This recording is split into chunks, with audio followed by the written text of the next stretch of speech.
Hello friends, ഇന്ന് ഞങ്ങൾ ഉണ്ടാക്കുന്നത് ചെറുപയർ പരിപ്പിൻ്റെ പായസമാണ്. ഇതാ ഒരു കപ്പ് ചെറുപയർ പരിപ്പെടുത്ത് ഞാനിങ്ങനെ വറക്കുന്നുണ്ട്. എനിക്കൊരു പൂതി ചെറുപയർ പരിപ്പിൻ്റെ പായസം കുടിക്കാം. അപ്പോൾ പിന്നെ ഞാൻ ഒന്ന് നോക്കാണ്ട് ഉണ്ടാക്കുകയാണ് കേട്ടോ. അപ്പോൾ അതിൽ ഞാൻ അരക്കപ്പ് മാറ്റി വെക്കുന്നുണ്ട് ആദ്യം തന്നെ.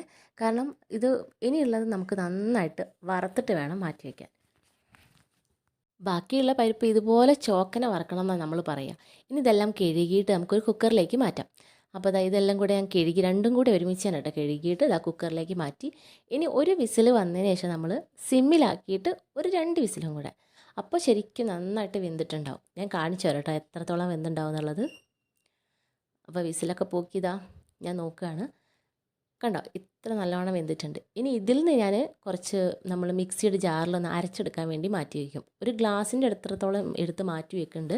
ഒരു ഗ്ലാസ്സിലേക്കാണ് ഇതെടുത്ത് വെക്കുന്നത്. അപ്പോൾ ഇത് തണിഞ്ഞ് വരുമ്പോഴത്തേക്ക് നമുക്ക് പാലൊക്കെ ഒഴിച്ച് തണിഞ്ഞ് വരുമ്പോഴത്തേക്ക് നമുക്കിതും കൂടി അരച്ചിടയിലേക്ക് ചേർത്താൽ മതി.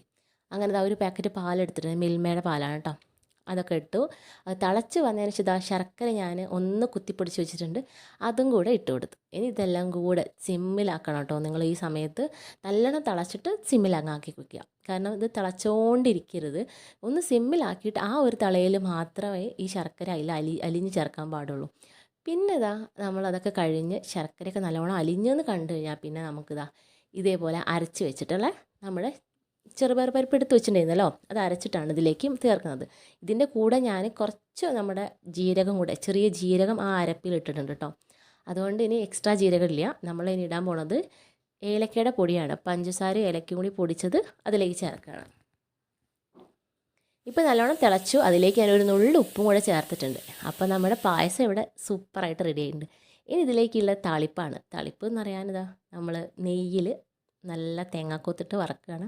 നല്ല ചോക്കന്, അതായത് ബ്രൗൺ കളറാകുമ്പം എടുത്ത് മാറ്റിയിട്ട് നമുക്ക് നമ്മുടെ പായസത്തിലേക്ക് മാറ്റാം. വാവ്, എന്താ ഒരു സ്മെല്ല്! ഇനി ഇതേപോലെ ഒന്ന് സെർവ് ചെയ്യാം. ഇനി നമ്മുടെ മോളുടെ അഭിപ്രായം ഒന്ന് കേൾക്കാം കേട്ടോ. ഞാൻ അവൾക്കാണ് ആദ്യം കൊടുത്തത്. പായസം സൂപ്പറാ, പായസം സൂപ്പറാ, ഇഷ്ടപ്പെട്ടു കുഞ്ഞോനെ. ബൈ. ഇത് നിങ്ങളെല്ലാവരും ഉണ്ടാക്കി വെക്കൂട്ടോ.